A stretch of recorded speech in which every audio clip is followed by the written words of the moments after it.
This news is funded by viewers like you. Please support our work at democracynow.org/give.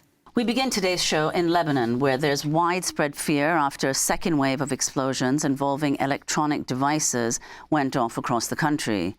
Israeli agents are reportedly responsible for rigging the devices. On Wednesday, thousands of walkie-talkies and other devices blew up, killing more than 25 people and injuring more than 600. Some of the blasts occurred at funerals for victims of Tuesday's explosions, which targeted electronic pagers, when 12 people were killed and nearly 3,000 injured, including many members of Hezbollah. This was the scene at one funeral on Wednesday.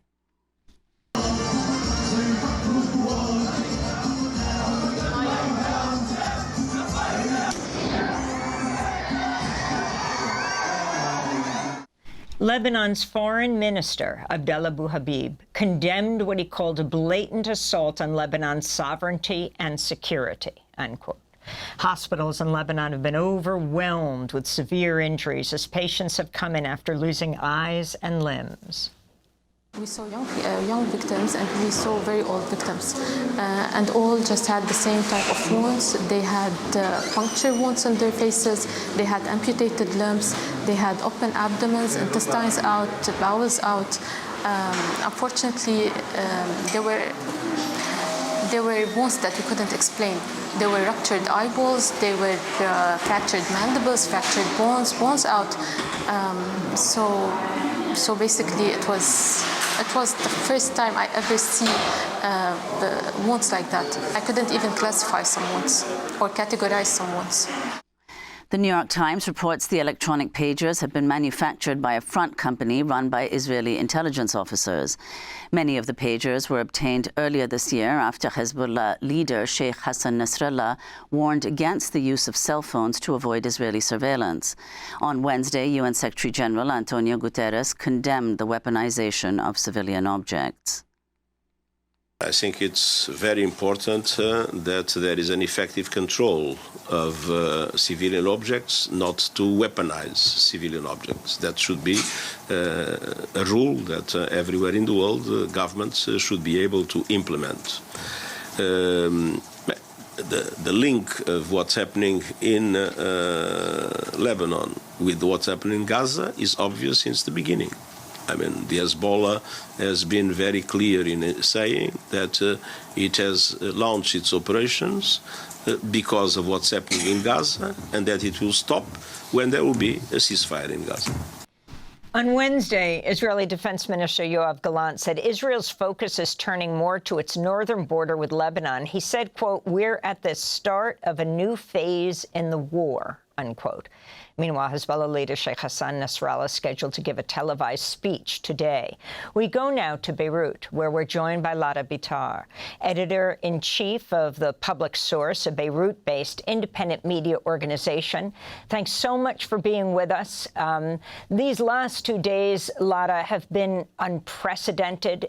You have the shock of Tuesday when all of these pagers exploded, killing 12 people, injuring close to 3,000. And then yesterday, more explosions and walkie-talkies, and not clear what other electronic devices.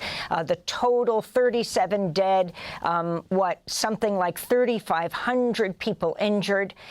Can you describe the situation on the ground right now? Good morning.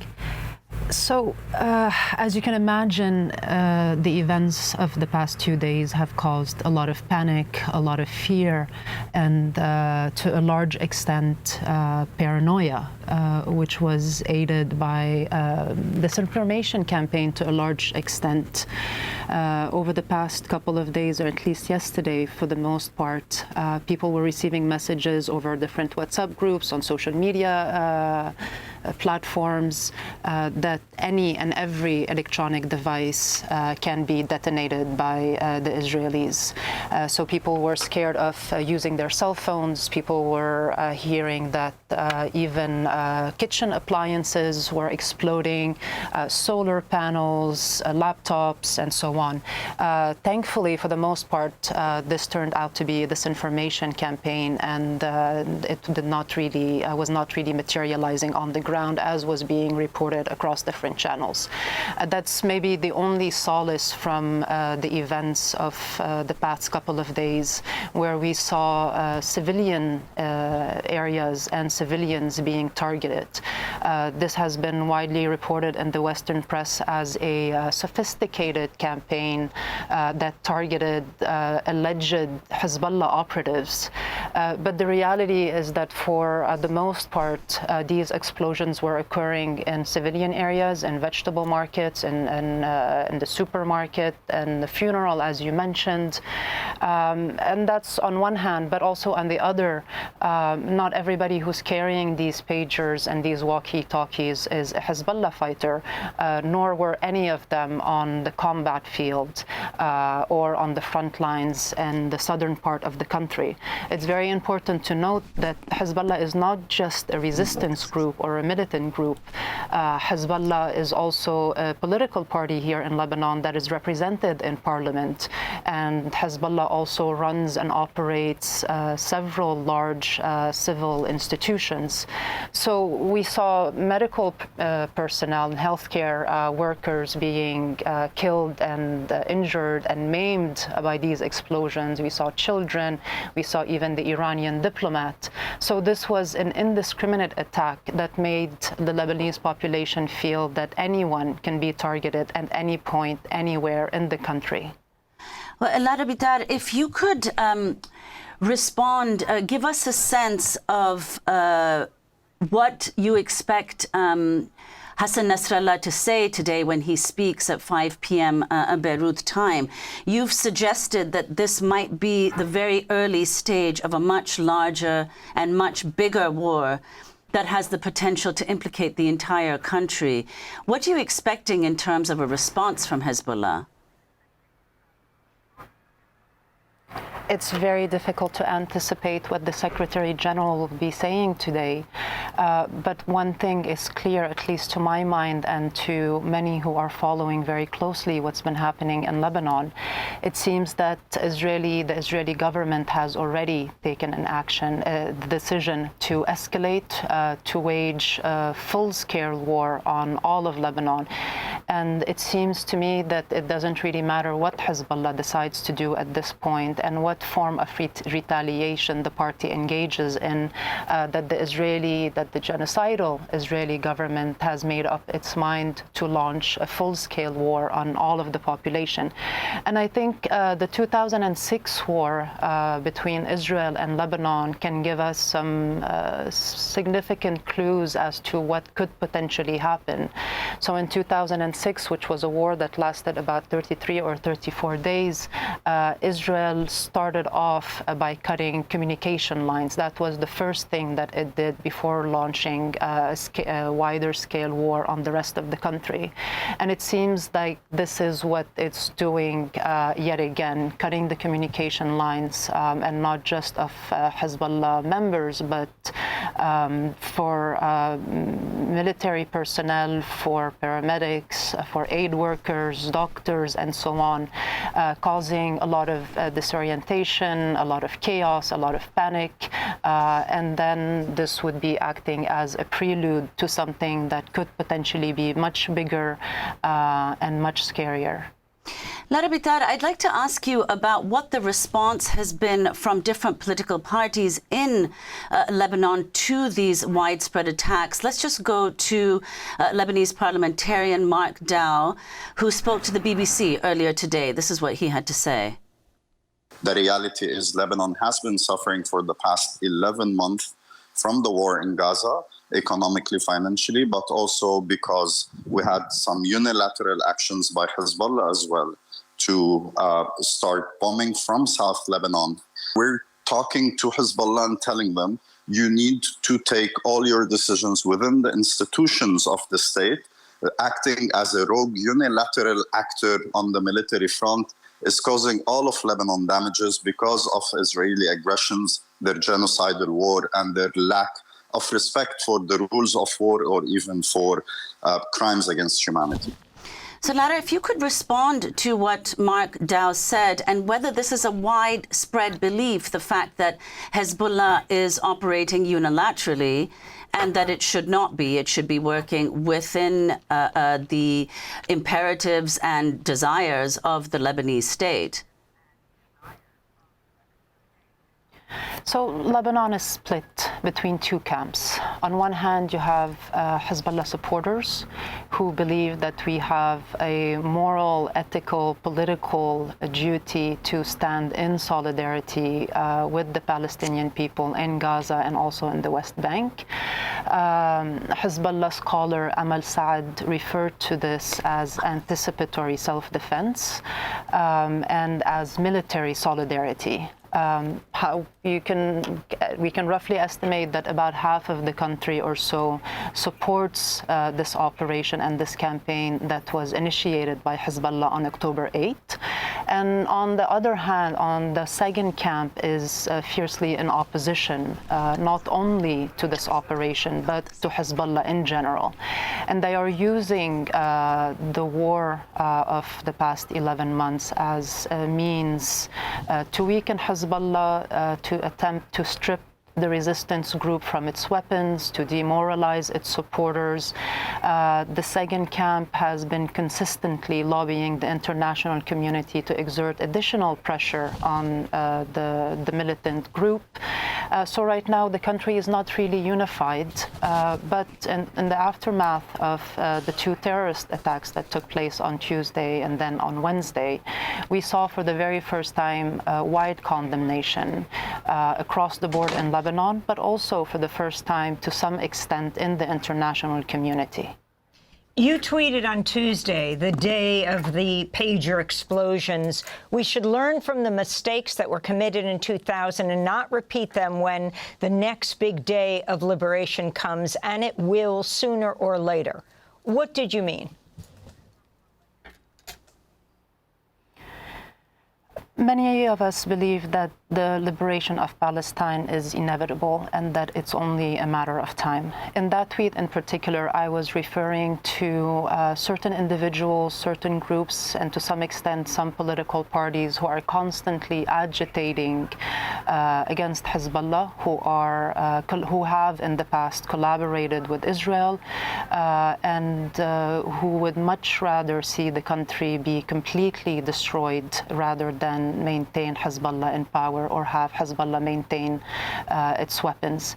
In that tweet, I was referring to what happened in the aftermath of liberation in May 2000, when the Southerners who had endured the torture, the abuse, the humiliation by the Israeli occupation forces and their Lebanese allies, those residents were asked to simply turn the page, to forget about what had happened, and to coexist with those who had tortured them. And I was just referring to this mistake in particular that I believe has allowed these Zionists to some extent to continue to operate in the country. We saw something happen during the 2006 war, but this was on the level of government officials, and we know this from WikiLeaks cables. Several prominent government officials were agitating for war against Hezbollah. They were pushing the international community and supporting Israel to continue its bombardment of all of Lebanon in order for them to get rid of Hezbollah. And that, in my opinion, is a betrayal of the citizens of the country and the sovereignty of the country.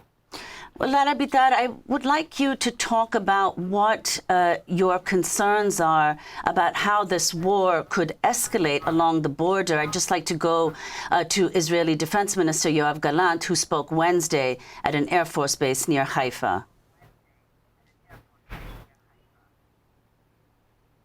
I believe that we are at the start of a new phase in the war, and we must adapt. First of all, the center of gravity is moving north. The meaning is that we are moving resources and forces and energy in the northern direction. The action is being done by all the bodies, and the goal is a clear one, and it's simple: to return the residents of the communities in the north to their homes safely. So, Lara Bitar, what do you think that means? They're moving forces to the northern border. It's difficult to predict.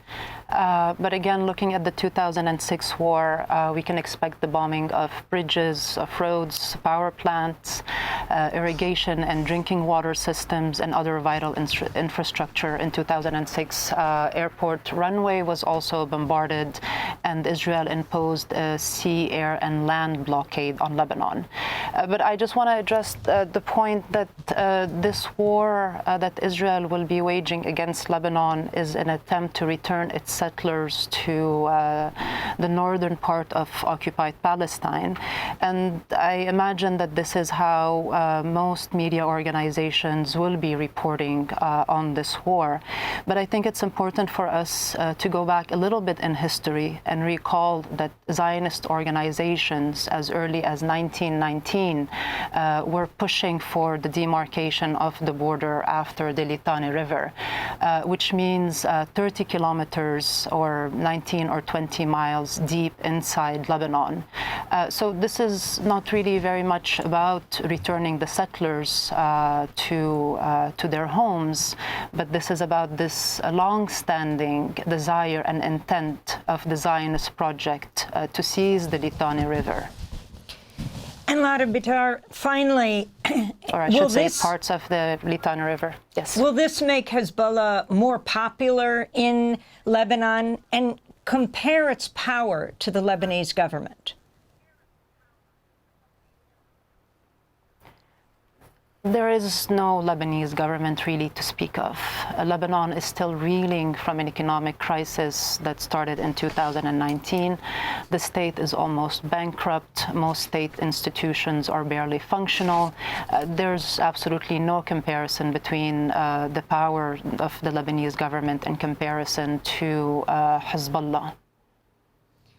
Lara Bitar, we want to thank you very much. And as far as Hezbollah's... Go ahead. Sure. I just wanted to respond to the question of Hezbollah's popularity and support.